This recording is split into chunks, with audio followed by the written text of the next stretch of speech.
we are here and we are mourning the death of our hero, a young man called Rex, who was shot yesterday by a police officer. And I went earlier on to the city mortuary and I can confirm that Rex is no more. I want to say that Rex's only crime was to fight for the rights of Kenyans.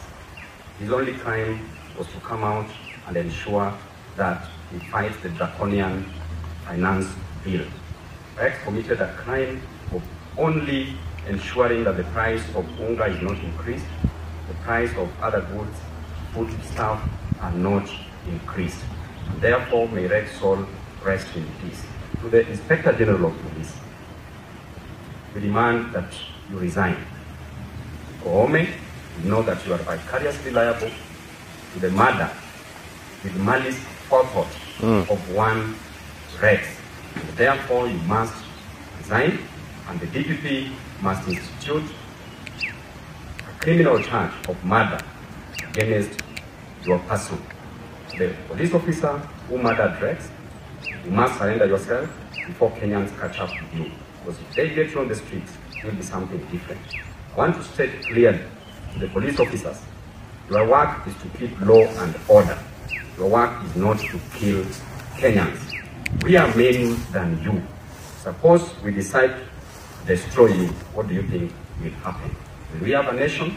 Lastly, the 115 members of parliament who voted, congratulations for standing with Kenyans, you voted with Kenyans.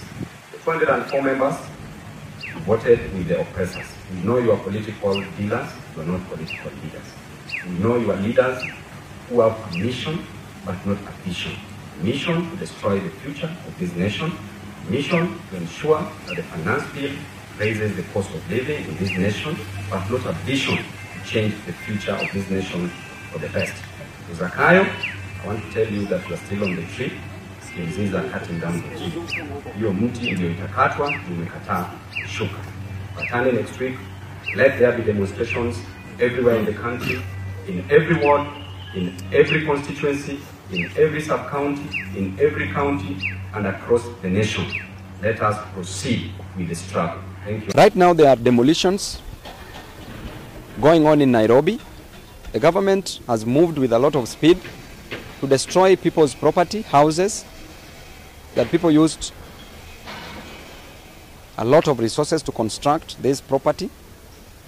And the government has moved and caused a lot of chaos in these slum areas. It's still raining.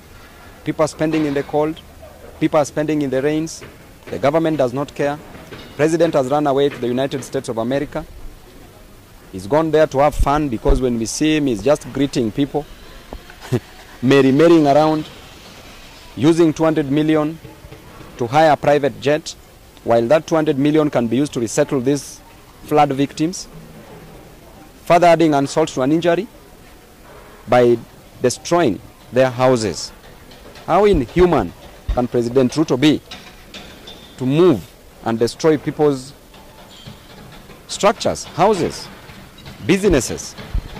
We will not take this lightly as Nairobians because this is affecting so many lives. Over 40,000 lives, over 40,000 families in Nairobi are being affected. They are being left homeless, and the president is advising them to build on the hill. The only house on the hill is State House. So should they come and get accommodated at State House?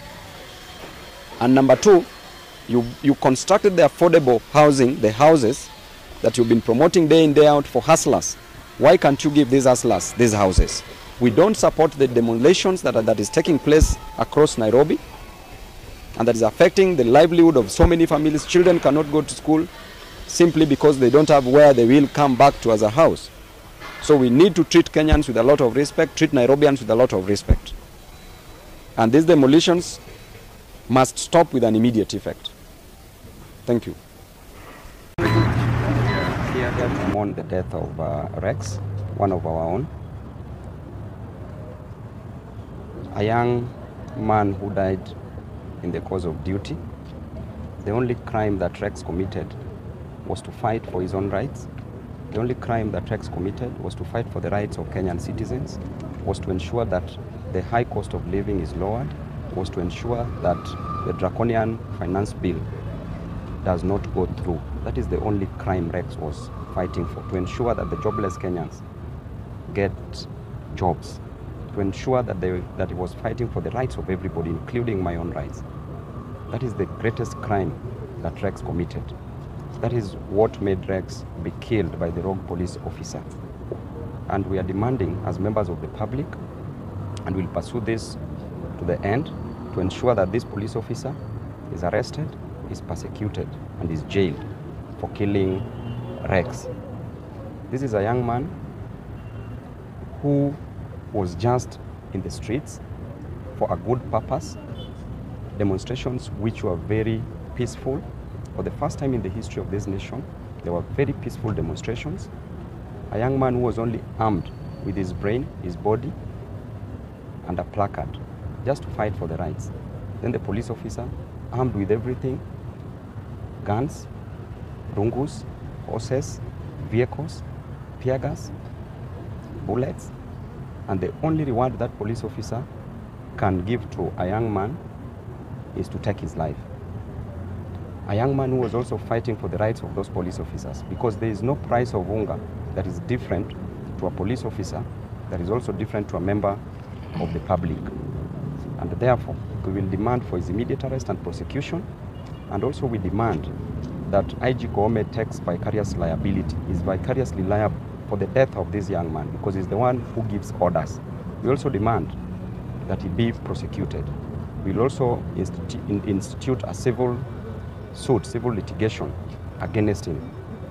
We will also demand that the violation of right to life that has been infringed by the police be compensated. It will not be enough to exchange money for life, but we will nevertheless want that compensation to go to the family members. And therefore, we'll also, together with the families, institute a constitutional petition for violation of right and declaration violation of right and compensation in terms of damages. I know it is really sad to lose a young man. It should be normal for a child to bury a parent, but it is quite abnormal for a parent to bury a child. It is really painful and heartening. And I know that these atrocities that are being committed by this government, fate has a way of catching up with injustice. President Ruto, where he is seated, how does he feel after Kenyan has lost life just because this Kenyan was trying to correct his mistakes, the mistakes that is forcing on the throats of Kenyans? And I want to tell him that it shall not stop there. It shall not stop there. I urge all the young men and women in this country to unite. Let the death of Rex not just go in vain. We will give Rex a befitting send-off, a send-off of a hero, because he's a warrior, he's a hero. He's died for us so that we can enjoy the fruits of liberation. And we shall not disappoint him. And I urge young men and women, the millennials, the Gen Zs, Kenyans, not to let this death go in pain. Let there be still demonstrations across the country, in every ward, in every constituency, in every sub-county, in every county, and in the whole nation. Kenyans spoke yesterday, and they will still speak. No amount of shootings, no amount of deaths shall prevent them from fighting for their rights. And therefore, we will continue fighting. May Rex soul rest in peace.